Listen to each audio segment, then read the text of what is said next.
I thought I knew beer. As a kid, I drank Dab and Dortmunder Union, Yeah. Watney's Red Barrel. It's just like I was a man of the world, which didn't know shit. But in my mind, as Yeah. a 17-year-old drinking beer, I thought I Oh, knew. you're pretty sophisticated for a 17-year-old. Yeah, well, I did.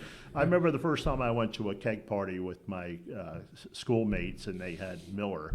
That I literally spit it out. I was like, "What's this?" I was like, I was a beer snob at 17. I was like, "Oh my god!" But I was always driven to find new and the best. Now is the whole mission of Monks is to find the best version of any style of beer. Yeah. And if the style doesn't exist, we'll make it. Yeah. If I think it's going to be viable.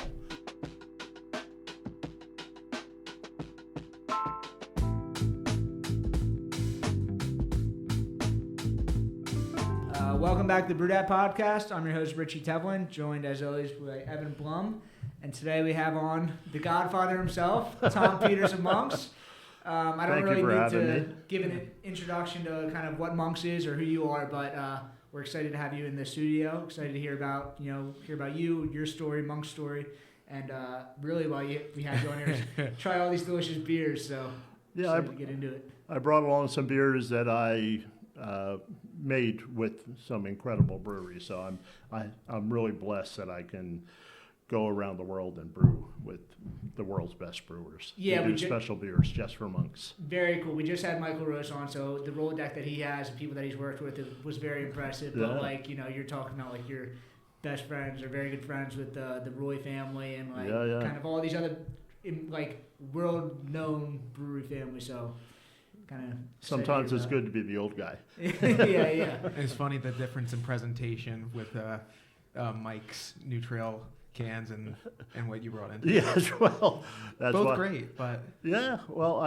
I love the label art. Very customized. We had a hand in some of them. Like that particular one. That unicorn is from the back bar. The tapestry hanging in the back bar. Wow, I know exactly what you're talking about. Yeah. So it's a series that hangs in the Cluny Museum in Paris. Yeah. And they're huge. We have a postage stamp size compared to the originals, and the 5 senses. So I purchased one made out of silk and wool that represented the sense of taste. Very cool. Yeah. And I see this Cantillon bottle over here. It has your actual name on it. Well, this came about. This beer. John and I talked about it this one. Yeah. John and my daughter and I talked about it. So my daughter lives in New Zealand, and she was in Brussels with some of her friends. So we stopped by, and we decided what we were going to make. And we're going to make a beer with some rhubarb in it and some raspberry. Cool. So we, open up a bottle of NAF and and then we open up a bottle of Rosé de Cabrines, Loup Bepe framboise, and we kind of blended them together. It's like, okay, this is the basic concept.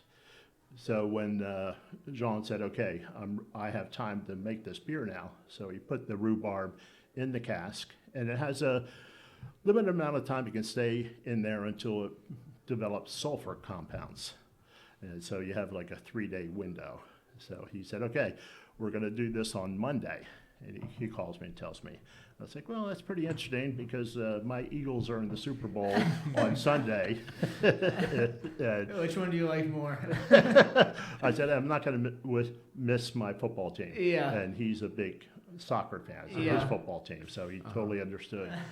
Then on Tuesday, I did a dinner with Tommy Arthur. And Tommy tends to hang out later at night. So it was a long evening. And on Wednesday, I'm checking my emails in the afternoon, and he goes, we're going to do it tomorrow. So I get online. It's like, I got to fly to Belgium tonight. So I get online, and it's ridiculous airfares. And then I was just like, okay, I'm going to do it. And I asked my wife, is like, you cool with me just bugging out? So I, put some stuff in a backpack, a little knapsack, and then the window was 2 hours before the flight left, so I could no longer get it online. I had to go to the airport. Oh my God. So American Airlines co-shares with British Airways. Yeah. American Airlines could no longer book my flight, so I had to go to British Airways. And it was, I said, I need to be in business class, I need to sleep before I go. And she said, $18,000. Oh my I God. was like, I don't want to buy the plane, I just want to ride in it. You get like a private jet for less than that. So, we talked, and I was very cordial with her because there's nothing she can do. And I said, is there no one that can authorize an override? She goes, no, and she keyed in things. It was $9,000 to ride in coach because they were getting ready to leave. And I said, that algorithm is backwards because it's an empty seat. You can put an ass in that seat right now. And, I said, okay, I'll go home and get one online, and I'll call Jean and see if we can delay it one more day. Yeah. And so my wife was waiting in the parking lot at the Philadelphia airport, and I call her and say, come get me. And then a lady comes rushing out from British Airways and said, hang up the phone. You called their bluff. So Special went deal in just there. for you. Well, then suddenly $6,000 seemed like a steal to me. It's all how you do it. So it's like, all right, I'll pay $6,000, and they put me in first class. So, but they had to walk me through security because they were going to board. It was already boarding. Yeah. So they walked me through security. I handed the ticket, and she goes, "Oh, you're upstairs." I'm like, Upstairs. So we climbed up the stairs, and it was an awesome flight. I could imagine. So Ready for the Eagles win? Eagles won. That's a good week. It was. So I got off the plane, hop on the train, go to Cantillon, throw up my backpack, and we get right to blending. And it's like, I'm so happy I got some sleep. Had no hotel or anything yet, so I just, after working for about 6 hours, went up and got a hotel and stayed the night and flew back the next day. That's crazy. Oh my gosh. So, no, it was a couple days later.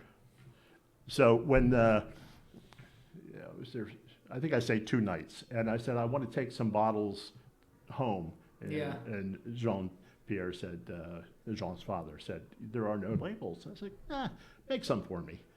So he drew 3 labels. What? So he drew this, and I said, oh, I'm the fat guy here, right? Oh my God. So it was the Van Wall and the Peters family tree. So That's crazy. What a story. So I incorporated that into the label. The Wow. Isn't that awesome? That's so cool. The best opening to a podcast we've had. So how do you go from that, or how do you get to there? I mean, that's the craziest beer story I've ever heard. Like, how does one get to that level? I guess. Well, again, it's good to be the old guy in the business. So, Jean was working as an assistant to his father at Cantillon when I first started going. My first trip to Belgium was in '84. Yeah. And they weren't selling a whole lot of beers at that point, and none were in the United States. But I did load my suitcase up with Cantillon before I came back. From your first trip? Oh, yeah. So you're pretty much hooked from the first time you went over there? I was blown away. I was like, I'd never had anything like it before. And some bartenders in Brussels is some lady who spoke only Flemish, and I spoke Flemish? None.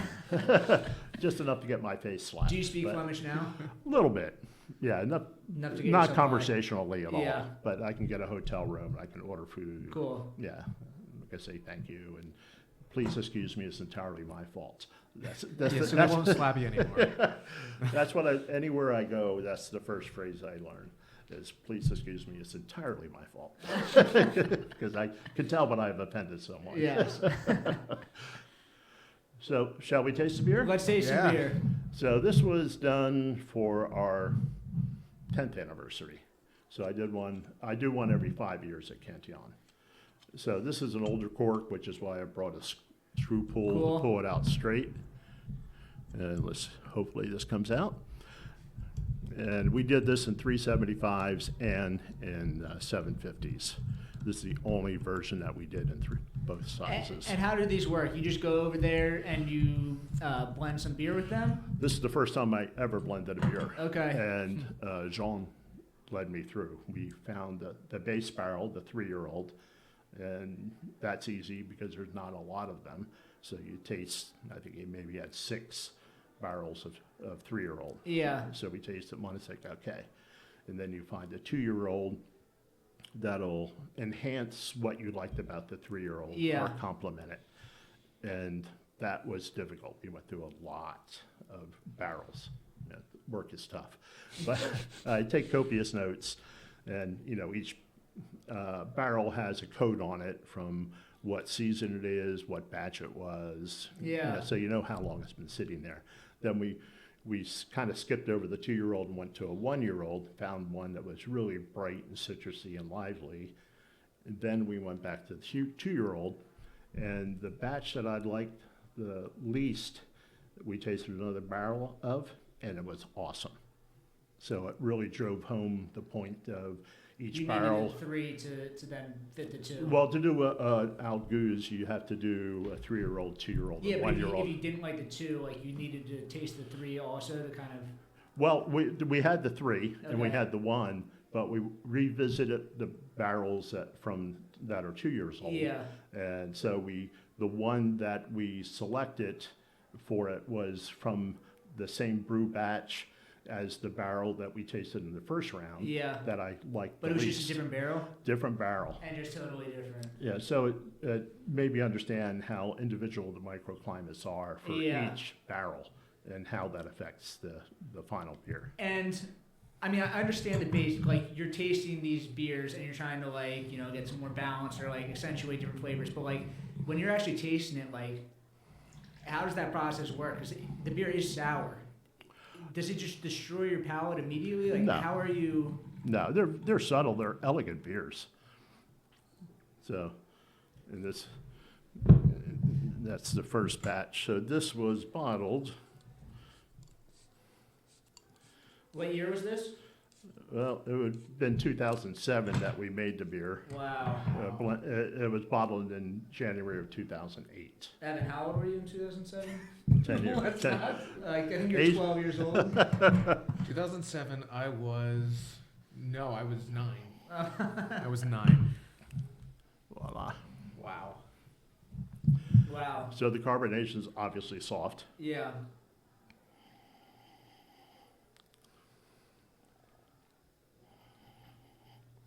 Got little oak notes to it in the aroma.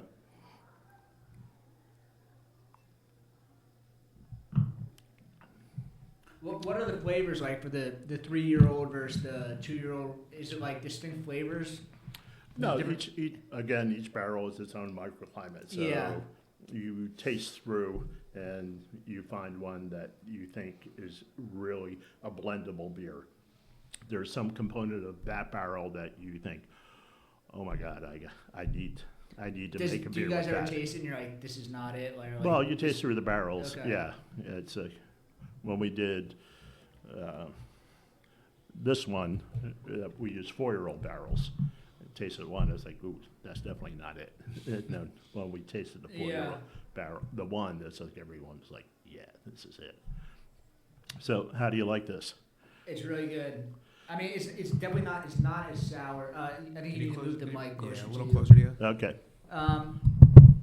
It's definitely not as sour as I thought it was going to be. I just assumed that some of these, like the older ones, just like kind of picked up a little bit, but Well, they don't have a lot of acetic acid, so you don't get that no, there's heartburn. no burn. It's Yeah, it's yeah. just like some like tartness on the tongue, but it's Yeah, it's elegant. For something Yeah. that's been in the bottle for like nearly 20 years. Yeah, pretty awesome. It's crazy. It's crazy. Yeah, and again, the cork has a lot to do with it. Sometimes the cork's moist. You lay them on their side. I stood this up a few days ago so it could settle and it could pour clearly. Otherwise, the sediment would be, a turbid look to it. Wow, that's crazy. Yeah, so that's. I guess we need a dump bucket unless your dump bucket is you. I don't know if we have a dump bucket. I mean, I'm down to drink these. Yeah, well, I'm pouring less for me then. Yeah. Cole, could we grab? I don't know if we have a bucket out there. There's a lot of beers here. I don't want us to. True. I'll pour smaller portions. All right. Yeah, so it definitely has a sourness to it, but imagine eating this with a plate of sushi at Royal Izakaya. Jesse Ito is putting these amazing fishes in front of you. Yeah, and you're getting this like the Brett flavor of like what they say is like horse blanket or like these like farmhouse flavors, but it's not pretty subtle. overpowering. It's it's very subtle. subtle. Yeah, so we blended this to be able to lay down 30, 40 years. The oldest lambic I've ever tasted at that time was, I think, 56 years old. Wow. It's like rare to get wine that old. And sometimes you taste them when they're 20 years old and they've oxidized, so they have the sherry notes to them. Others... are you able to use any of those? Like, are you able to kind of like blend those off or kind of like accentuate? Well, once it's bottled, it's bottled. Okay. So you can't, pour it back in. Yeah. So that batch you've waited too long. Like, I have wines that I've waited too long. It's like, Is there, like, your cellar is obviously incredible at Monk's. Is there, like, you guys have, like, a percentage, like, you're assuming maybe 5% or 3% of the bottles are kind of, like, oxidized, or they're... No, we really take good care of them. Okay. So if there's a problem with the beer, it's with the cork. Okay. Yeah. So. And can you see that? You can't really tell. Well, when you pull the cork, you often know. Okay. Yeah. It's like, it'll hit you. That's why I brought this handy device, because it pulls it straight up. Sometimes if you have a regular waiter's church key, as you're pulling it to the side, and the cork can break. Got it. So these are awesome for like vinges. Yeah. That's very cool. Yeah, so it's pretty tasty. It's delicious. And so we could go to, now this is just a straight out of goose, so it's a 3, 2, and 1 year old. Yeah. This one is a 4, 3, and 2 year old. This is the one we did for our 25th anniversary. And as I said, it is called 5 Generations. And the gentleman, Amo, who does a lot of the labels, created this label for us. I was like, we're a united family. So that's so cool. Yeah, so we did the tree of the Cantillon Vanois family and the Thomas Peters family. Can you speak? I mean, you know them so well. Can you speak a little bit about Jean-Pierre? Jean-Pierre. Yeah. His wife was Claude. His wife Claude. Cantillon, right? Right. She was the last of the Cantillons still associated, direct descendant. And was he a brewer when they met, or like how did he kind of come in? And he just said he was going to learn how, so he learned from Claude's father. Yeah. And then he became the brewer. And Cantillon today is like widely considered one of the best breweries in the world, if not the best. But like, what was? Do you know like what it was back then? Was it was just still? I mean, Michael Jackson hadn't like brought this out into the world. Was it like just that kind of hidden? Well, Michael Jackson certainly opened a lot of people's eyes to niche breweries like this, who are not really niche. They're more historic. This brewery on that site was from 1900. 5 generations. Yeah. Well, 5 generations is 3 from the Cantillon Vanois family and 2 from my family. Yeah. I tried to get my mother to come, but she was 96 at the time, and she didn't want to go. And just brings them back. I told her she's such a loser. Come on, Mom. But she had been to, when I got knighted into the Brewers Guild back in 2002 or something. Yeah. My mother came. My mother, my wife, and my daughter came. Cool. So the 3 women that most important to me were with me. So my mother, I tried to get her to come, but she wasn't up. I think 96. All right. So it was 5 generations. Very cool. I flew my daughter in from New Zealand. Yeah. That's a long flight. Yeah, very long flight. I'm assuming it wasn't a 1 day before you buy the ticket flight? No, I planned ahead for this, so it was not as expensive. Okay, where did I put that church key? This right oh, yeah, there it is. I'll use the official Cantillon. So these baskets, if you look at like Bruegel paintings, you always see people with either baskets laying there or they have clay pitchers on the table. Most of those clay pitchers held straight lambic. So we have commissioned Philadelphia artist that went to PAFA and studied in Bruges. I commissioned him to do part of the peasant's wedding, and on it I wanted a child there, and I wanted a family scene, but important to have a child and have some red color in it and picture. Why is that? It's part of the feng shui. Okay. We had our restaurant feng shui before we opened. You got to have positive energy flow. Yes. I'm not all that new agey, but I do believe in energy. Okay. So as we're drinking these, can you speak a little bit? Can we kind of go through the history of kind of how you got here? I mean, we're tasting these beers that are going to be some of the best. Yeah, they're older than you. Some of the best beers that I've probably ever had. I almost brought a 1968 Thomas Hardy. Oh my God! I knew that was going to be older than either of you, but the oldest one I could find was 76, maybe. Wow. The 68 was the first batch that Eldridge Pope made Thomas Hardy. It's a whale. I'm a very patient man. Yeah, I mean, you have to be. So you open it like this, where it's on its side like this? Yeah. So you're trying not to disturb it, so you don't want the yeast coming back up. So I do. Here, I'll dump this into here because I am not going to drink that much beer. They're working on getting a bucket for us. Okay. So this is more lively because this is fresher. Thank you. Look at all Don't you have anything larger? Does that have the plug in it? Yes. Important consideration. Where did you find that?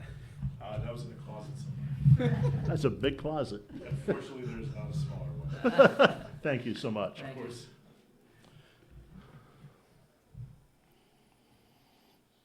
So This one, it smells a lot brighter. It smells almost like citrusy. citrusy. Yeah, because and it'll change. Yeah, we also made this to lay down for 20 or 30 years. So so I look to the future for that. Definitely. Yeah. So this was in 375s, And 750s. 750s. Yeah. Was this just in 750s? Yeah, all the others were just 750s, Okay. except for the Creek, which I only did on draft. Okay. And I did not. Do you have any of these other ones on draft? Yeah, I've had this on draft. I'm pretty sure I poured my last keg of this, but I've saved a few of these for our 30th anniversary.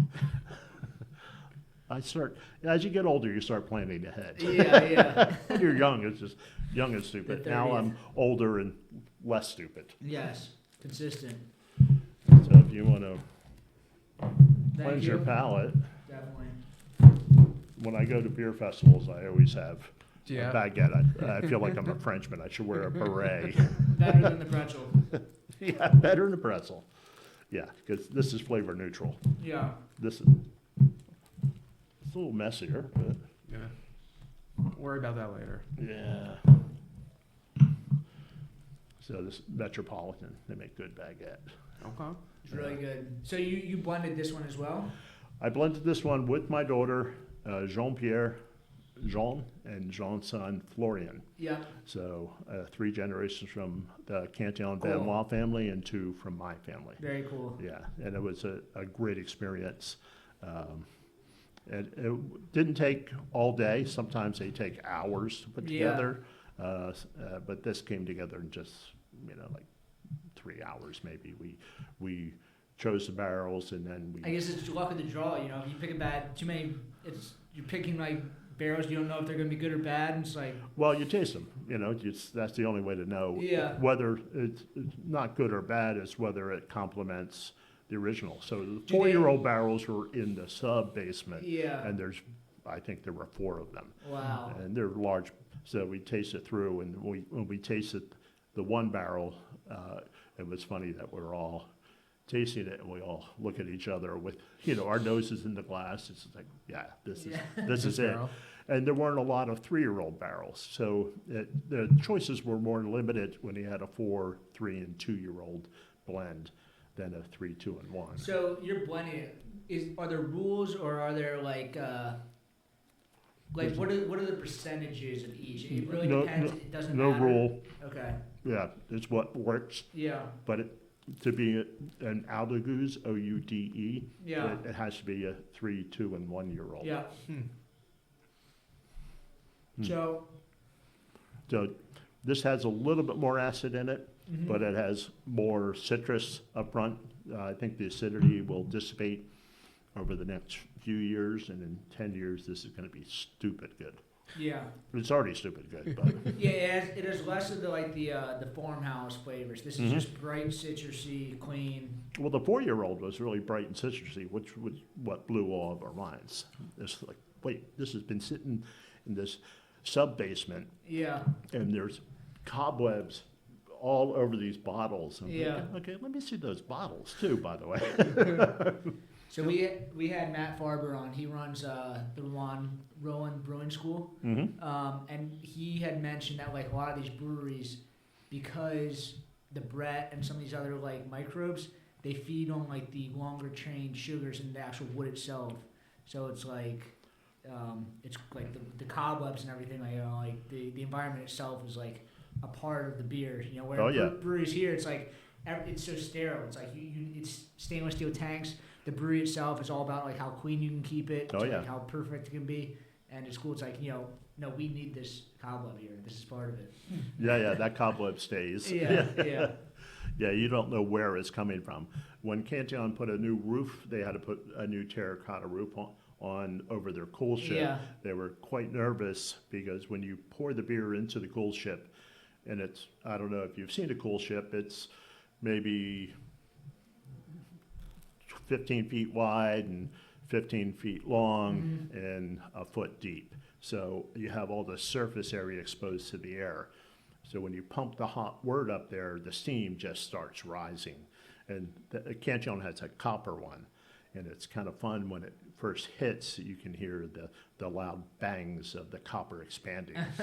Boom, boom. People get jolted by it. But the condensation rises to the terracotta tiles, Yeah. and then it drips back down. My theory is, and I spoke with Michael Jackson about it, that the microbes are living up there, and that's part of the inoculation process. Yeah, definitely. That's when this condensation falls back into the hot wort. And They've been growing up there for 124 years, 125 years. yeah, When they replaced the roof, did they keep the same wood up there? the wood was the same. They had Yeah. to sister a couple of the beams, but they saved old tiles Okay. and they stuck them underneath. Oh, cool. So that was still Inoculate with their roofing material. Yeah. Yeah. And And when are they when you guys taste the barrels, is this kind of like the first time that they're tasting it, or like they're kind of tasting it every once in a while? So they have a general idea about like which barrels, like how they're doing, where they're at. well, I think the 4-year-olds were just Let 'em dormant. sit. Yeah. They're not going to be using those Yeah. until they do something special. How many barrels are for 4 year? Like how many are there? Well, they're larger barrels than the normal ones. Uh-huh. As you walk through the Cantillon Brewery, I don't know how many gallons, maybe 30 to 40 gallons. Yeah. They're pretty big, but the 4-year-olds were huge. They had to be 120 gallons. A beer. Yeah. And it's, cobweb encrusted. Yeah. And, it's an And awesome site. They have different levels of cellars, you're saying? Well, the sub-basement is where they just kind of put stuff to try to forget about. Yeah. And it's like, okay, well, let's use some of that Patience is a forgotten. virtue. Oh, it is. Yeah. Time doesn't respect anything done without it. Yes. That's what they have in their brewery. Really? Yeah. That's very cool. Yeah. So you always have to think about time, as patience is so important as when you're brewing anything. Oh, we're doing anything. Yeah. Anything in life, cooking, eating, reading, conversation. Just have to have the patience to do it. Be open to anything. Yeah. Yeah. So compare this to the one, the 2008. So this was bottled in 23. Okay. Yeah. So 15 years older. Yeah. So Do you they can do- see how long these can cellar if cellared Yeah. properly. Yeah. And you're selling it, what, you have like specific temperature? Is it like a humidity thing as well? I can't do that at the restaurant. Okay. At my house, I do. I have bottles with, wine cellar Yeah. with humidity and temperature control. And of course, I have several of these stashed and several of those I'm stashed. sure. A lot of things stashed. Yeah. That's really good. Yeah, they're different, but there's the same basis, same theory of blending 3 different vintages together, and it's not in percentages. It's about, and it's not for consistency. It's brewing for harmonious flavor. Is there like so every batch is different. You can't say, "Oh, I've had Cantillon Goose. I know what it tastes like." It's like, well, you know what that batch tasted like. Each one has nuanced differences. Is there a tactic on how you do it? Like you're tasting like the base beer, you're kind of like looking for a certain type of body or tartness, acidity level or carbonation, anything. Like, is there something that like you're kind of looking for first and building upon that? Yeah, these all have 0 carbonation because they're finished fermenting. Yeah. Well, the 1-year-old had a little bit, but. But as far as the rest of like the body or the acidity, are there certain things that like you're looking for first and you're building upon that? Well, you're again, you go to the oldest beer and you just find something that strikes you as awesome. And then, that's how can we why. enhance this? How can I create something with this? Yeah. This is awesome. Yeah. And so you want to highlight that, what you perceive as awesome. Cool. So like taking whatever notes that is exemplifying and then just trying to balance it or enhance it or doing something with it. Yeah, we did a blend with Sean Hill, my friend. Farmstead? Yeah. And that it was a Works of Love, and that was to be for our 20th anniversary, but the beer wasn't quite ready. It came out for our 25th anniversary. Sean's very particular, and which is why his beers are so awesome. Yeah. Like he's like, yeah, it's good, but not yet. Yeah, it's like you have other places that are like, okay, a few weeks. This is like, give us like 5 more years, and it's not perfect yet. Just give us some time. Yeah, I would pop up to the brewery and we'd pop a bottle every so often and taste. It's like, nah. He goes, yeah, that's good. I said, well, you ready? He goes, well, yeah. And then I wouldn't hear radio silence for 6 months. Like, come on, Sean. He goes, well, it's not really ready yet. But that was the longest blending. That was 3 days of tasting barrels, taking notes, and coming back again. And What are the main differences between like Hill Farmstead and like the? Well, Cantillon has way more capacity. Just way more options. Yeah, it's just. But it is the same general process that you're doing. Same process. Okay. Yeah, and learning from a master like Jean Benoit is like incredible. It was great to have that experience. Yeah.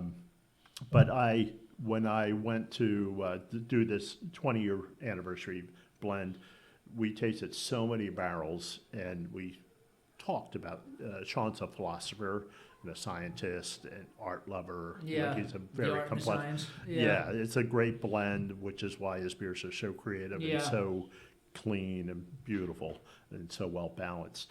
But as we're tasting through, we're discussing each barrel. I'm writing my notes, and we're just discussing each barrel. But I remember getting to one barrel and tasting it, and it reminded me of a specific style of wine. And I said, Sean, what does this remind you of? And it's a style that we both like. It's a Montrachet, a white Burgundy. It's like, this reminds me of a Bellini Montrachet. So it had these mineral content in it, and like peach character, like the stone fruit character. Yeah. And I said, that is awesome. He goes, okay, you can have one. And we tasted the next one, also from the same batch. I was like, oh, that's great. I'll take these two. And he goes, you can't have that one. I was like, you told me I could have any barrel I wanted. He goes, yeah, but you can't have that one. I said, why can't I have it? And he said, that barrel has achieved singularity. And I said, what the fuck does that even mean? But he was going to do a special bottling of just that. And it was awesome. It's just perfect as it is. Doesn't need anything else to it. Not going to screw this up. This is awesome. But I got one of the two. And then once we found that one, then we had to change tactics as to I had to go through all my tasting notes to Yeah. see what was going to enhance that character. And I think we nailed it. That beer is so awesome. And that sold so fast. I'm sure. Man, it's like I should have kept more and more and more. I have a few bottles in my wine cellar, but that's it. That's got to be tough, you know. Like you want to try all these, but like you know, like you're saying, patience. It's just like the Yeah, longer yeah. you wait, like you have to Sean has it. wait for the perfect time. Jean and Sean both have it. They just like, yeah. So like I said, I'm so lucky that I had the opportunity to know these people when they started out. Not Jean, but Yeah. not the Cantillon family, but I knew Sean Hill before he opened the brewery, Yeah. and I knew Vinny when he first opened. I met Matt Brindelson before he won Brewer of the Year multiple Like times. 8 times in a row. Yeah, he's just like a metal machine, like Bob Barrar at 2SP. Yeah. He was like a metal machine. It's like, I'll take that gold, please. Like he always wins. And then I get to, we can change it up a little bit and go with, this is from De Molen, which in little town of Bodegraven in the Netherlands. And Menno Olivier is the brewer. He's like this. He would block that whole doorway. He's a big Yeah. Netherlands guy and wide and just like a teddy bear. Yeah, he hires people with Down syndrome Yeah. as a special project so they have a job, and they dip certain bottles in wax, and that's their whole job. And they're at the brewery all day, every day, 5 days a week. So Yeah. they have a career, Yeah. and by happenstance, it's called the Philadelphia program. Wait, why is that? Don't know. Does It's it have to brotherly do with love. you? No, Because- it's brotherly love. Oh, very cool. Yeah, so let's see if I can get this.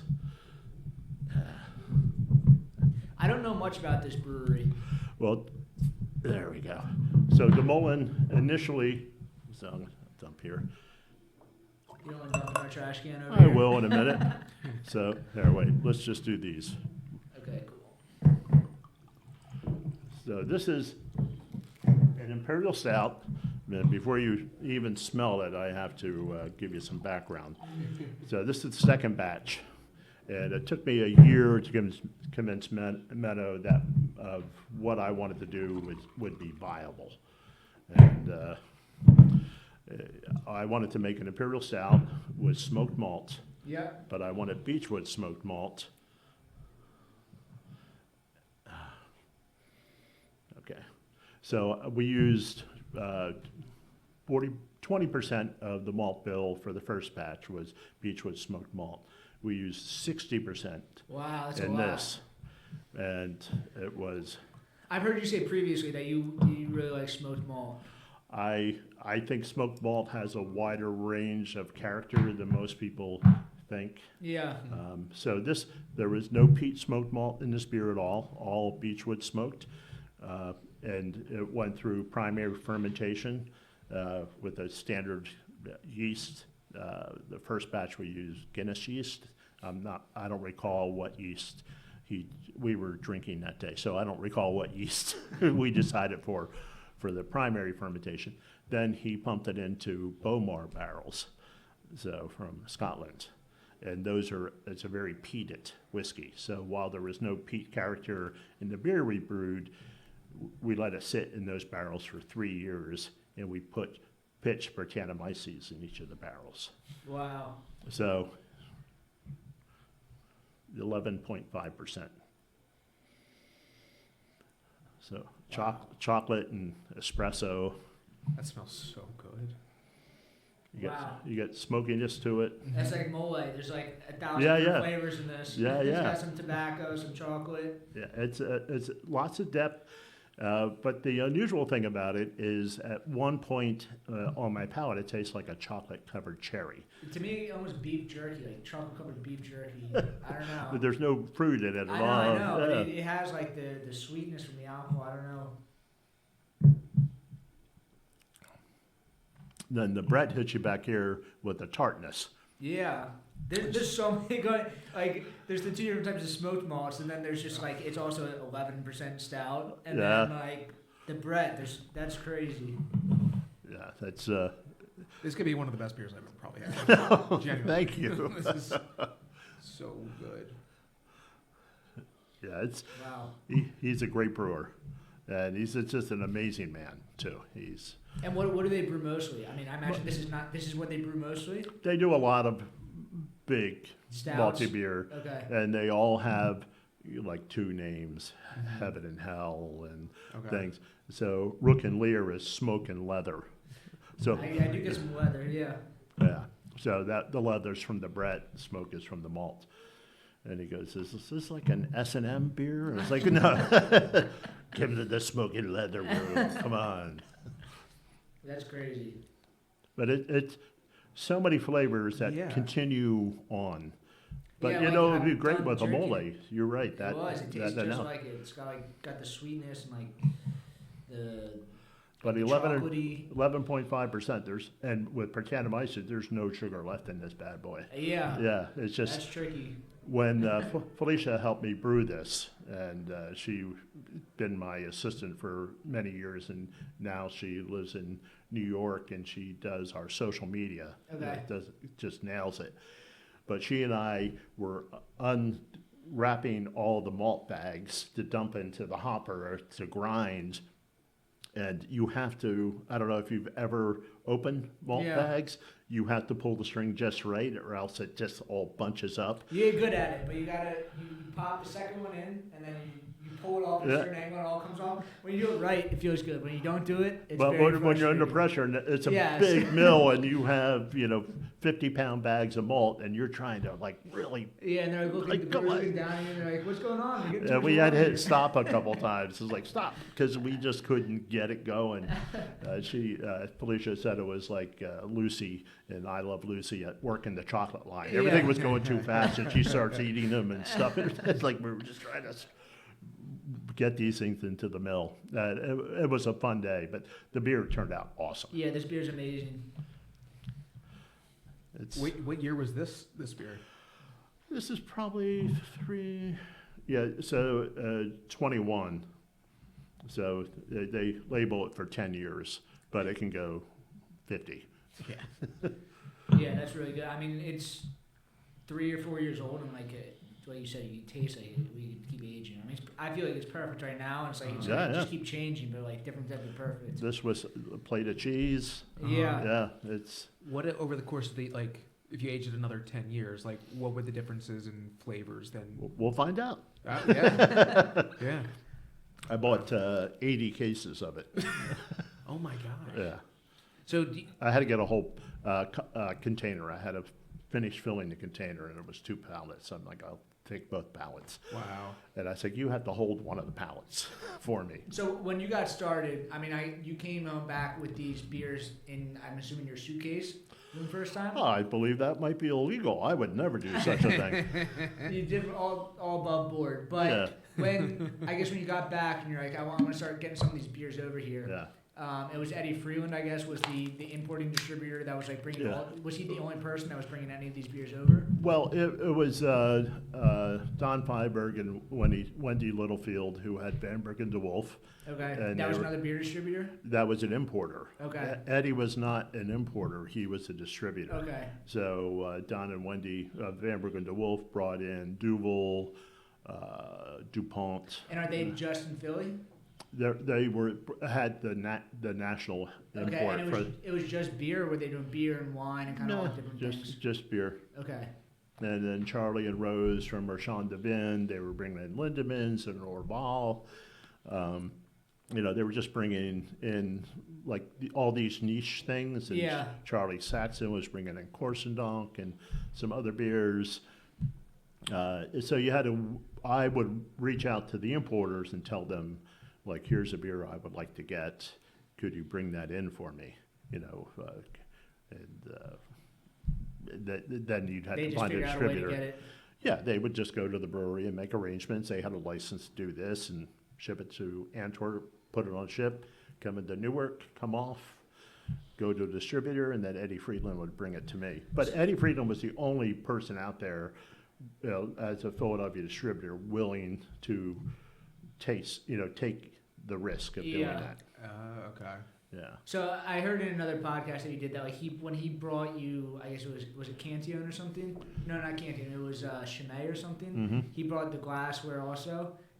I guess they had to bring the glassware because like beer glassware, specialty glassware, probably didn't exist back then. Right. That was easily accessible. Right. So yeah, when he first brought in Chimay, that was in '85.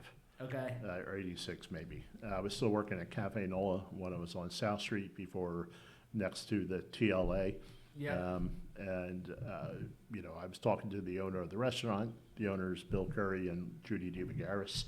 I said, here's a beer I'd like to get. And they were saying that nobody's going to pay $8 for a beer. Was this immediately after your trip? Like you kind of came back with this mission, like I'm going to bring these back. Oh yeah, I'm very driven.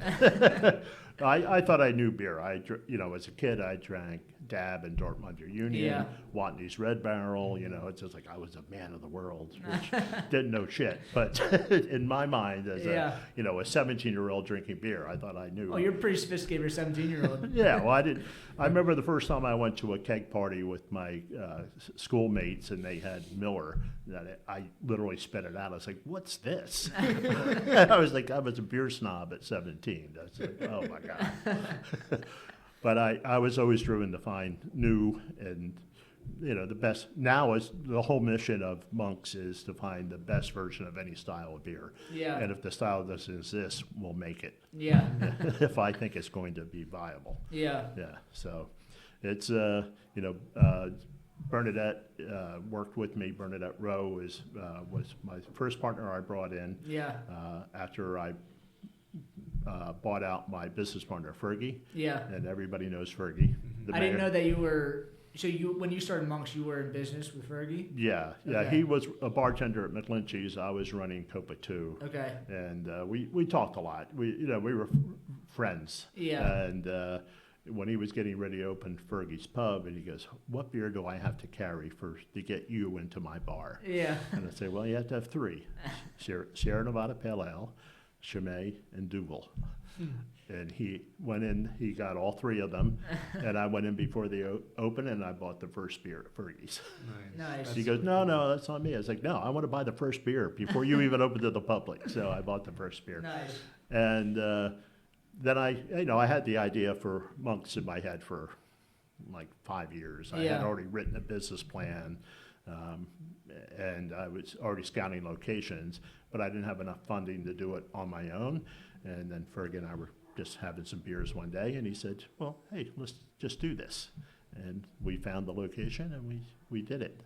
Yeah, and people were saying that the person we bought the restaurant from said that it's never going to work. Was it the same general setup as it is now? It was like physically, the back room was a dining room. There was no bar there. Okay. Yeah, so a gentleman named John Doherty, who is a salvager of historic and architectural gems. Yeah. He, just pulled out all this old, beautiful stuff, and we sketched out stuff, and he just built it from scratch for us. Very cool. Yeah, it's awesome. And Monks is, it hit the vision I had, 5 years before I opened Monks. It hit it. So I want to keep trying some of these beers, but I have to ask, like the beer is amazing at Monks, obviously, but the food is also incredible. Like, did you have an understanding of the kitchen, or has that just grown over the years? Well, I went to culinary school. Okay. Yeah, so when we opened, all the recipes were mine. Okay, wow. The duck salad. I came up. Yeah, that's what I said. Well, you had the sandwich version of it. Okay, The duck salad is the whole duck breast. I came up with that one night, and Fergie was at my house with a bunch of other people, and we just had a big party. And as it was winding down, people were leaving, and Fergie was still there. And I said, "Hey, I have some duck. Let me, are you hungry?" Make a little sandwich? Yeah. So I fired up the grill and went into my garden, picked, lettuces and arugula. And I had some craisins, and I soaked them in Sam Adams triple block, actually, to rehydrate them. And I put some walnuts, sauteed them with some cayenne pepper and butter. and I had some goat cheese that I actually made like a couple days Wow. before, and so I made. That's how it came up. Retasting my meal that I had yesterday.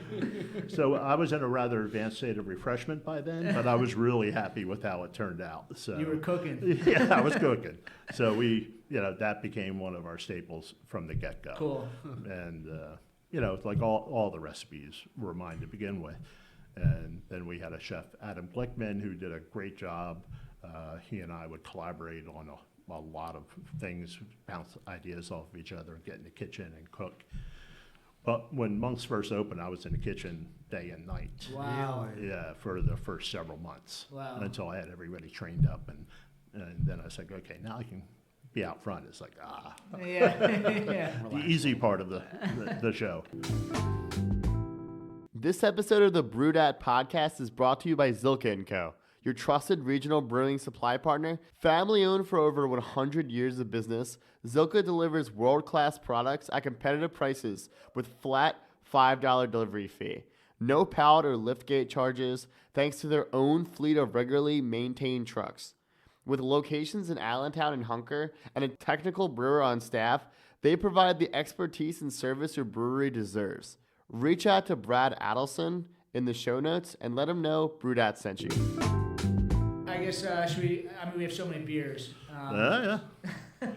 Well, do you want to taste this other one my daughter and I did? Yes. Yes? We want to taste whatever you want us to taste. Let's see. Well, if you guys can finish this. Just be careful. It should settle. Yeah, I have no concept time ever. So, He's letting us know the time. yeah. Yeah. How we doing? We're doing great. Yeah. Yeah, I was in New Zealand right before COVID broke. Yep. So, Wow. March of 2020, my daughter had just traveled to New Zealand on a work study Yeah. or work travel visa. Yeah. And, well, that's lively. Yeah, where's your, And she's still over there? she's still over there. She loves it there. But when we were there, we met Chaz from Crooked Stave and Sean from Hill Farmstead. They were both over there at Freestyle Hop Farm. Yeah. So we met them there, and the idea was to find some. Here we go. find some hops that we could do collaborations with. And then, of course, COVID happened, which altered Stay things. over So this is this is a blend of rhubarb beer and also Lou Pepe framboise. So this has a lot of raspberries in the 40% of. It's got the beer. more of a bite to the acidity. Well, And yeah. it's like a hint of the fruit. It's not overpowering fruit. But And that'll dissipate over the years. So this won't sour as long as the others. yeah. The only fruit that really holds up well is Creek cherry. Yeah. So that can hold. I've had those about 20 years old. They're not pretty. They turn a little tannish brownish instead of the bright red. This is still red. Oh yeah. Well, it's from the rhubarb and the raspberries. Yeah. So are you putting raspberries and rhubarb in this beer, or it's like barrels that are already aging on those? The barrels were, there was straight lambic aging in barrels. Yeah. Then we introduced, Jean, I wasn't there. Yeah. He introduced the rhubarb to Okay. some of the barrels. Okay. And then we had to taste the barrels and select which ones we were going to use. Got it. And then he already had some Lou Pepe framboise going, so we tasted that. And then as we're blending, I'm getting ready to say stop, and he goes, "You have to remember, there's this many liters in the hose." I'm just like, fuck. Okay, let's back this off a little bit. Let's Let's do some slow it math. down. That's like, let's respect time. Yeah. So this is such a drinkable beer. Mm-hmm. Mm-hmm. And I don't know anybody that sat and drank all three of these. I've never sat and had these three beers together. I'll be honest. When we sat down, I was like, I was ready for my palate to get destroyed. I'm like, I thought these were going to be like overpoweringly sour and just crush me. They're so clean. Yeah, they're. We always strive for elegance in all the beers. It's got tartness, but it's not like. Yeah, there's not the acidic. Yeah. Yeah, and a lot of people, if you don't take care of the beer, it can become acidic. Yeah. We handle these like so gently Yeah. and keep them in the proper temperature. And if it starts developing too fast, we'll put it in a colder room to retard the aging process. Yeah. So it's not going to stop it, but it'll slow it down just a little Even bit. like the head is perfect. It's just like tight little, like the bright white bubbles. Yeah, yeah. But sometimes I know what I'm doing. Sometimes I get lucky. So, you're part of this blending. Were you a part of Nottinghead? Yeah, So Nottinghead was like probably like I owned a third of it. a third of it. So you were a part of the. Was Nottinghead? I guess that and Dock Street were probably the first two. Well, it was Sam Adams that we bought the Sam Adams Brew Pub. And it was. Is that connected to Sam Adams from Boston? Yeah, so. Because they don't have brew pubs now, right? Well, they do in Boston. Okay, not here. Well, they did. I don't know if they Yeah, still yeah. do. That Sam Mink, who owned the David Mink, who owned the Sam Street Oyster House, Yeah. had a space upstairs, and he was really into beer. He loved having oysters with stout, Yeah. and he just like, I want to do a brew pub. So he paired with Jim Cook from Sam Adams, Cool. and they created this brew pub, but it was an extract brewery. So they would pour the extract in and add the water. What? It wasn't a full That's grain crazy. brewery. I've never They heard did. of anyone doing that on a commercial. Well, William Reed was the brewer there. Yeah. Yeah, and he made some stupid good beers. I was like, how do you do that? Out of I was a home brewer. I could make like very drinkable beers, but from a kit, I would never succeed at doing all grain at home. But Yeah. which is now why I like to go to big breweries and do it because they have all the machines and the clean in place things. So I don't Yeah. have to shovel out the mash tun all the time. But David Mink and Jim Cook partnered on that. So we bought that when they were open for 10 years. Yeah. And that was their agreement was for 10 years. And then Jim Cook didn't want to do it or David Mink didn't want to do it. I'm not sure. But David came to me and asked me if I wanted to take it over. And I went up, looked at it, and it's like, I can't do it on an extract brew kit. I have to do all grain. So I hired a brewer, Brandon Greenwood, who is an awesome brewer, and he's at Yards now. Yeah. Yeah, he's just an awesome guy. Put him on retainer for almost a year, just while we were building it out, and had him design a new brew kit. So, And you guys, I guess, the specialty beer there was everyone knows it, Berliner Weiss. oh yeah, So I guess you guys like you wanted to kind of take these beers, but like, what can we do in Center City, Philadelphia? yeah. And Berliner Weiss was the answer. Well, it was a great summertime beer. Yeah. And there was nobody, that, to our knowledge, nobody in America was making a Berliner Weiss. Were you putting what was like the red and the green? Well, there's flavor? Woodruff syrup Yeah. and the raspberry syrup. Were you guys doing that at the bar? We had versions of that. Okay. Yeah. So I would grow Woodruff in my yard, and then I would make a simple syrup out of it. And Wow. so you couldn't just buy the Woodruff syrup. No. But there were some people who would buy beer for takeaway, and they would make Weedruff syrup.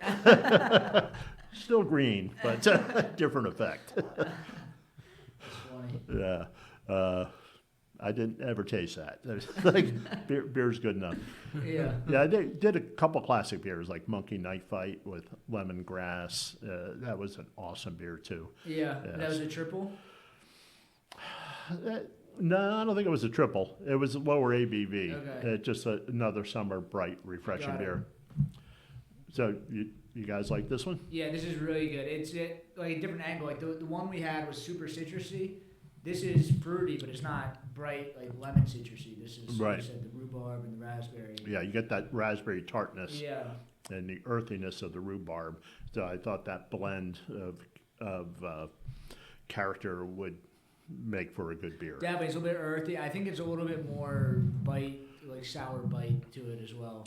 Yeah, it's a little more acidic. Yeah. Yeah. I wish I could describe more of what I was feeling as well. I just can't get it. It's delicious. Yeah, it's delicious. So this beer. Where is this from? This is from Yvonne Debates Okay, from so- Brasserie de Adelson. When you first got here, Mike was saying that this is his favorite beer in the world, or like what he thinks is the best beer in the world. This just came in yesterday, so Fresh. yeah. So you need to do a little rinse. So this is a saison. He did this years ago for a beer fest. So it's a saison that he pitches his house strain of Brettanomyces. And it's just so good. Yvonne's one of the best brewers in the world. What's his name? Yvonne. Yvonne Debates. Debates. When I write it, I always get the A and E in the correct There's a order. lot going on there. Yeah. Right now we're pouring his Zena Pils, which I love. What is it? It's a Brett Pills. No, we're at Monk's. Oh, we're okay, pouring gotcha, all right. the Zena Pils, which is the Zena River used to run under Brussels. Yeah. And they covered under. So they do Zena beer and they do Zena Pils, and their Pilsner is just so good. It's so crushable. So we have it on draft. I think we just got 6 kegs, and so they'll be gone in like 2 weeks. It's a staff favorite. Once it's a staff favorite, it's like, all right. It's funny, like some local breweries, like they put beers like this on, and they're like, well, it'll kick in like 6 months, and you're like, you know, at your bar, it's like, 2 weeks, this is gone. Oh, no, nothing. If something's on a week, we take it off and dump it out. Wow. Yeah, it's for 2 reasons. One, the beer has now been exposed to CO2 for too long, so it's going to alter the character. The bars of pressure are going to change because I don't have like a argon blanket pushing it down. I can't afford to do that. So the beer is not in the condition that the brewer intends it to be. Yeah. I can't serve it. So then we just pull it and dump it out. If we can make something out of it, cuisine-wise, we'll do that. But generally, we just dump it out. But the consistency of the quality is just... Yeah, we clean our lines between, every time we change a beer, we clean the line. So if I go from one IPA to a different brewery's IPA, we clean it, rinse it, and pour the beer through. But if I have Pliny the Elder on and it kicks, we just tap the next keg, because every Wednesday we clean all the lines with the recirculating pump. So everything gets cleaned. Like, you have to have a recirculation pump to properly clean your lines. Then you have to take the faucets out, scrub them. You have to clean the keg connectors. I went to a CBC a couple years ago, and like they had like the clear tap line or tap handles. Yeah. So like you could see the recirculating pump, and they actually had like a little foam ball that was like cleaning it. Like, Oh, yeah. Right? Yeah, those foam balls are bullshit, though. I think it was just to show that it was like Yeah. But Yeah, without a recirculation pump, it's kind of cute. it's who was it the other day? We were talking about like the presentation, like beer hosed Al from Concrete Blues, like brewers treat beer like perfectly a lot, or they should, and then it gets into the package, and sometimes like a lot of places gets forgot about. Yeah. And then like, at the bar level, then it gets presented to the customer at like, a not ideal situation. But like, you're treating your tap lines like brewers are treating their brewing equipment, like they're cleaning it that often. Oh, yeah. Well, any brewer can come in and taste their beer, and which is why I get all the beers I get. Yeah. Because a brewery will come in and taste the beer. It's like, oh, well, that's how it's supposed to taste. Then you go to another bar that has a beer, and it is a whole different animal. And I call fellow bar owners out when I taste a beer that I like and it doesn't taste good. I call them out. It's like, you have to clean that line. It's just, you're embarrassing the brewer right now. There's a lot of places in Fishtown. I live in Fishtown. This should be in the other glasses. Whoops. Oh, sorry. Cheers. So this is also a strong one. This is the buckwheat imperial stout. Buckwheat. Does buckwheat have gluten in it? Is buckwheat, I don't know. I don't think people are drinking. I'm not a scientist, but I play like one on the behind the bar. So, just what are some of the differences like for the glassware? Is it purely like aromatics? A lot for aromatics, yeah. That's straight-sided is for like saisons and lambics. These are the best glass for that. That concentrates the head, so the mousses can be dense. If you start doing those in this kind of glass, the beer just kind of looks flabby. Mm-hmm. Yeah. Because I think Monk's has like some of the coolest selection of like glassware per beer Oh yeah. of a bar I've ever been to. Yeah. Well, if you go to Europe, there's some bars that they won't serve you the beer if they can't find the glass. Wow. Yeah, it's like, come on, I just want the beer, please. Like beers, brand specific Yeah, glassware. yeah. Yeah, there's a place called the Culminator in Antwerp, and Dirk won't serve you the beer until he finds the glass. It must be perfect. He's awesome. So this, also another big beer. This is 13.3. So I'm this walking home. exactly. It's what I Ubered it here. These were aged in tequila barrels. Oh wow. And we used tequila barrels and whiskey barrels for the first batch we did. And this is the second batch. And the tequila barrels were fresher, so it picked up more of the tequila character. Yeah. You could smell the tequila in it.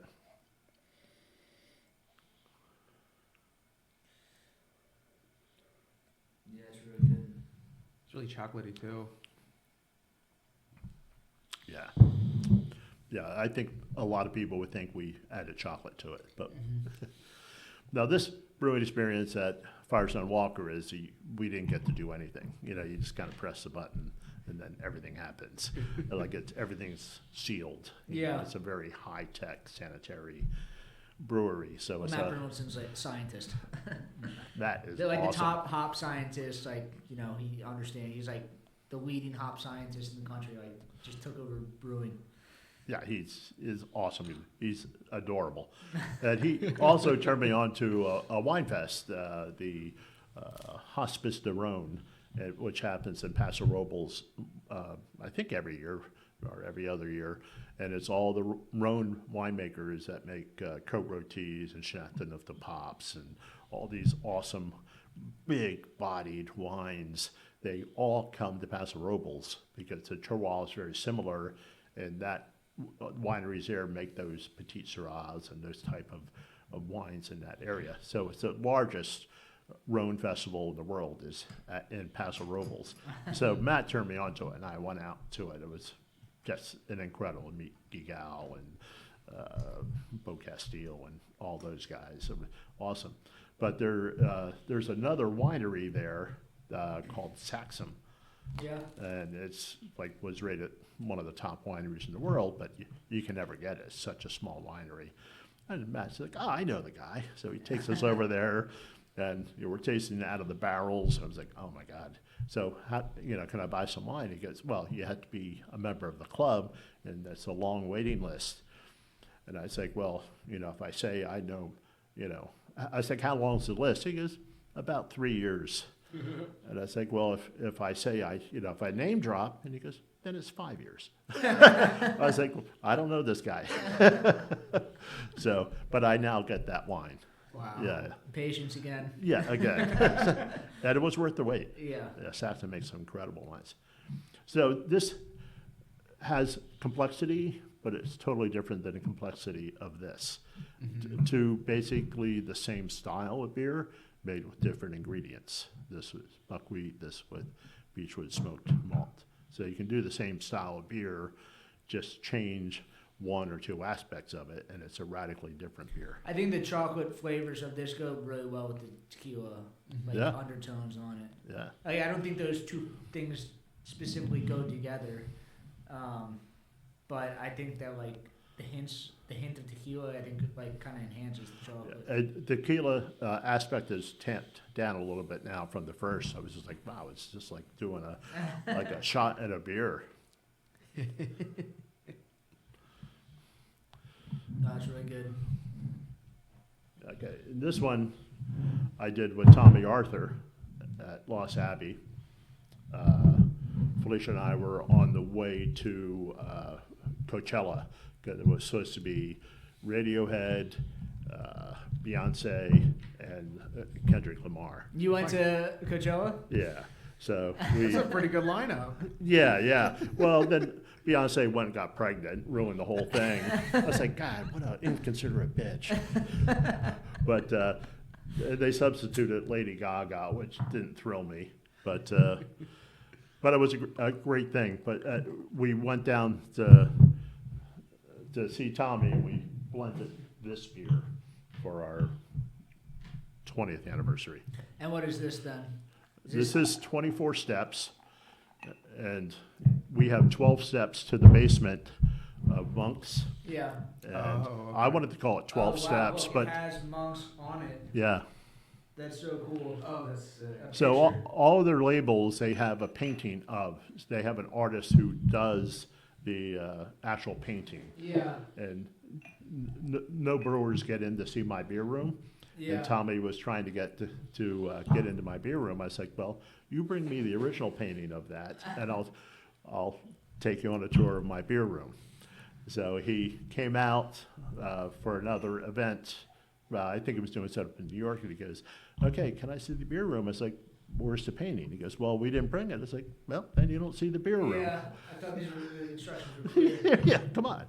So then he did bring me the painting, and it's hanging in Monks. Wow. But I wanted to call it 12 steps, but his PR department didn't like the 12-step program. I I was like, come on, it's funny, 12 steps. So is this what I guess I won't be going in your barrel room, but is Nah. this what It's an artist license. Okay, all right. That's really good. Yeah, a little peach. Yeah. Yeah, so we, just taste it from a bunch of barrels again, samples, and then, you get the measuring, and you do centiliters, and you just keep trying to blend to it's like what we all think is the best blend. Do you ever get into like disagreements with like your counterparts? Yeah, and if I know is that I want to do what my vision is and respect the house character of the brewery and the brewery's vision. Mm-hmm. So sometimes they compete a little bit. It sometimes depends on who it is. I may just seed it immediately.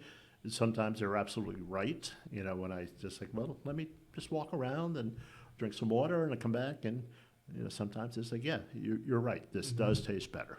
Yeah, but when you're blending, like, you're not drinking the beer right there. You're drinking to what it's going to be like, sometimes 20 years in advance. So sometimes are you tasting something like, I don't like this, but I know it's going to change into Oh, this? yeah, you have to anticipate. Yeah. Yeah, anticipatory flavor. Never thought of that, but yeah. So when I did this beer at Russian River, I went out and I brewed the beer, and I shoveled out the mash tun. I climbed up the ladder to, put the bags of malt in, put it on a pallet, and pallet jacked it, and moved it over to the brew kit at the new brewery in Windsor, the little 5-barrel test brewery. They're going to carry it up those steps and dump it in. And I weighed the hops out. I did everything, and I turned all the handles. But Vinny is standing right there the entire time, of course. But he let me brew the entire beer. But he also let me shovel out the mash tun. It's like, Now, you said you've known him basically from the start of Russian River? Yeah. So 25 years. Wasn't he like 25 years old at the time? He and Natalie were young. How did you, they're all the way in California, they're 25 years old. Like, how do you come across Well, somebody like I that? first heard of Russian River Brewery in a wine magazine. Okay. It's Corbel Yeah. had a little brewery, and it was Russian River Brewery. Yeah. And Vinny was its brewer. And then Corbell decided to get out of the brewing business, and he and Natalie bought the rights to the name. But he's, the man who made the first double IPA. Yeah. Like he invented double IPA. Yeah, I think his first brewery was Blind Pig Brewery. Yeah. Right? Yeah, it's and they're awesome people, and they have so much integrity. When we're looking for beer, we like to meet the brewer. Anybody can look at a beer and describe the color, the aroma, the taste, the follow through flavors, but you need to know why it looks and tastes that way. Like why. Anybody can describe it, Sure. but if you go to see the brewer at the brewery, you see the terroir. You go to the grocery store, you see what people eat. You get the whole story. Yeah, and then you understand why it tastes that way. What's the history? And that's when you can really describe the beer. I heard another interview where you said like you understood how this tastes like the first time you met Michael Jackson. And you Yeah, said, yeah. Well, no, there's this whole other aspect that you don't understand. Like I've met Well, he these didn't people- say that. He was Yes. he's incredibly Yeah. gracious. Like I remember sitting with him, people would, at Monk's, he would hang out at Monk's frequently. Yeah. And people would come and say, "Oh, taste this beer," and I just like, "Ah, geez." And I taste the beer, and I'm thinking, "Oh my God, I don't want to spit it out." And Michael was so gracious. He goes, "So, what were your intentions?" It's just so British, so polite. What were your intentions? What the fuck were you thinking? Is what I was thinking. But what were your intentions, sir? Like he was such a gracious human being. So he came into Copa 2 when I was running that, and he didn't look familiar at all, and he's kind of all messed up like Columbo on TV, Yeah. rumpled jacket and mumbling to himself a bit. And I said, "Well, what's your name?" And he's like, "Michael." I said, "What do you do?" He goes, "I write about beer." I said, "Wait, are you Michael Jackson?" Because I had the only book he had out at that time. I was like, "Oh my God, I love your book." And then I was like, "Oh, I'm gonna wow him with, well, I'm good at this." Yeah. So, talk about the beer, and he's like very politely saying, "Oh yeah, yeah," and then he says, "Yeah, well, if you at the DuPont Brewery, they fifth generation and it's farmland." He's describing everything about the scene and his family history, and I'm just like, I get it. He never told me that's what you need to do, but like he showed me that's what I need to do, and ever since then, that's. Well, you have an understanding of like the flavor itself. You like you're saying, it's enhancing like your understanding of the beer. But then like as a publican, Yeah, it's yeah. like I'm not a Republican. I don't have to do it again. I'm Yes. doing it right the first time. Yeah. I don't have to read it. So you're presenting this beer to the customer. So like I guess you having a full understanding of this is like then enhancing their experience as well. Oh yeah, yeah, yeah. I'm lucky that I've been able to do this for so many years, and people are still coming to Monk's for unique beer experiences.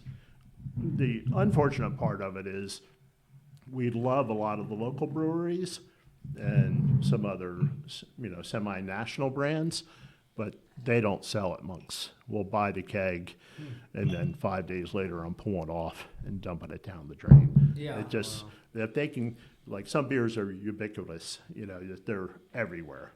And it's like, I would love to support that brewery. Yeah. I love the beer, but it's just not going to sell at Monk's. Yeah. I mean, when we went to Monk's, I'm like, I want to get, a Lost Abbey. I want Yeah, to get a Hill exactly. Farmstead. It's like, I want to try the other beers that you have that are local beers, but like, I don't have the chance to drink these other beers in another bar. If I'm coming to Monk's, Which this is the my chance to paradox drink these. I am confronted with all the time.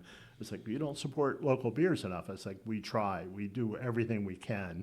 We will put it on and we'll barely make a profit, and Yeah. we still can't sell it. Yeah. Because they're not there to drink a beer they can get at their corner bar or, Yeah.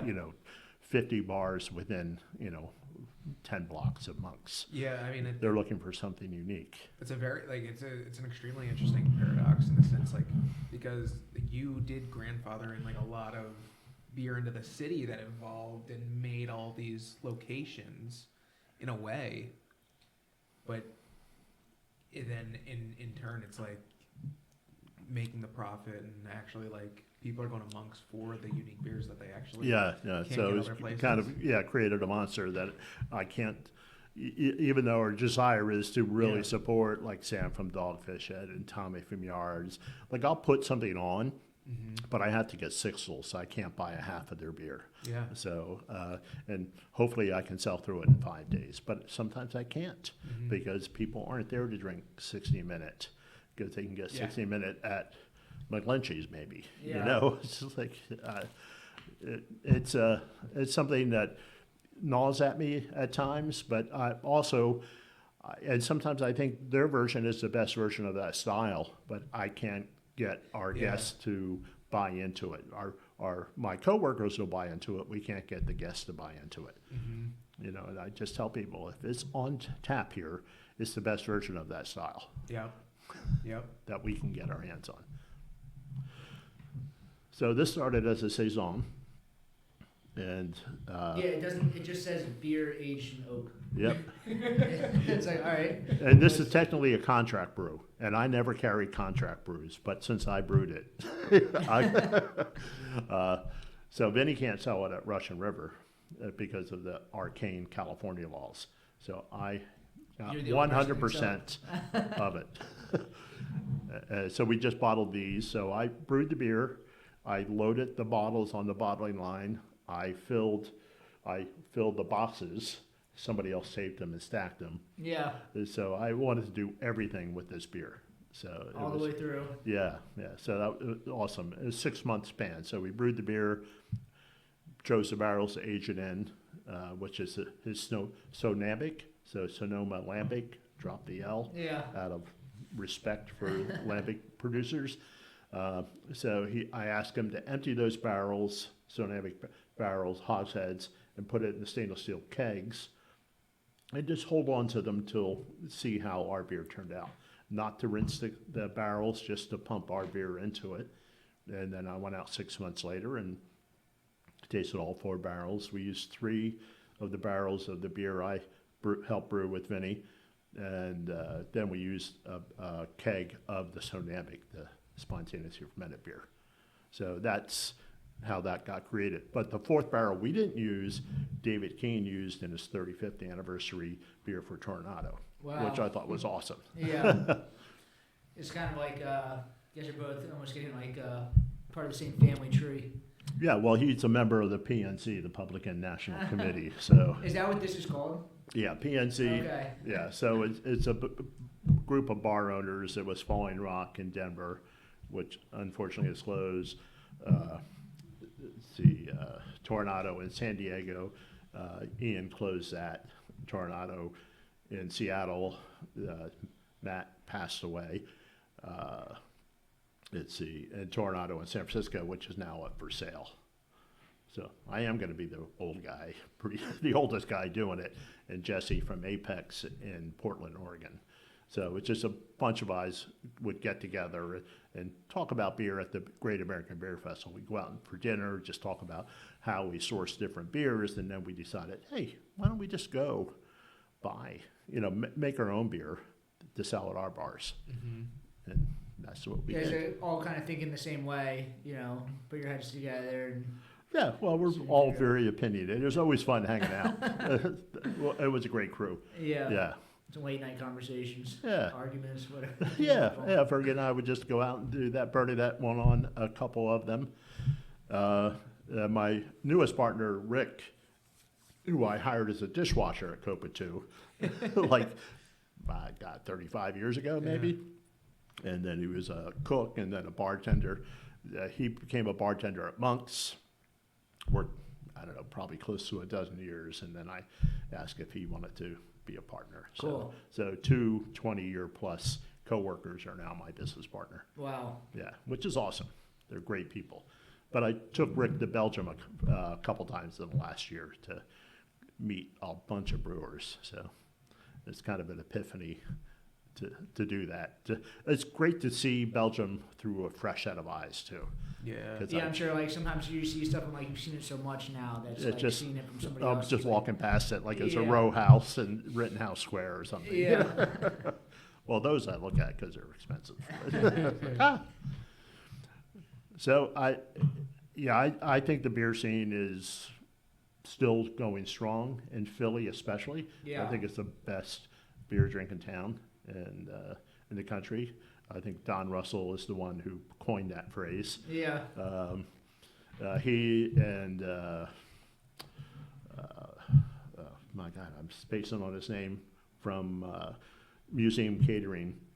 We founded Philly Beer Week Yeah. to promote. So the three of us got Bruce Nichols. Yeah. So the three of us got together and decided to promote Philly as a beer destination, and we got Eddie Friedland in, and Kurt Decker, and all these different Different people in the industry. Tommy Kehoe. Yeah. We just got together and talked about it for a few months, and then we just pulled the trigger. So Philly had the first beer week in the world. So and now Yeah. a The lot first, of other the people. biggest.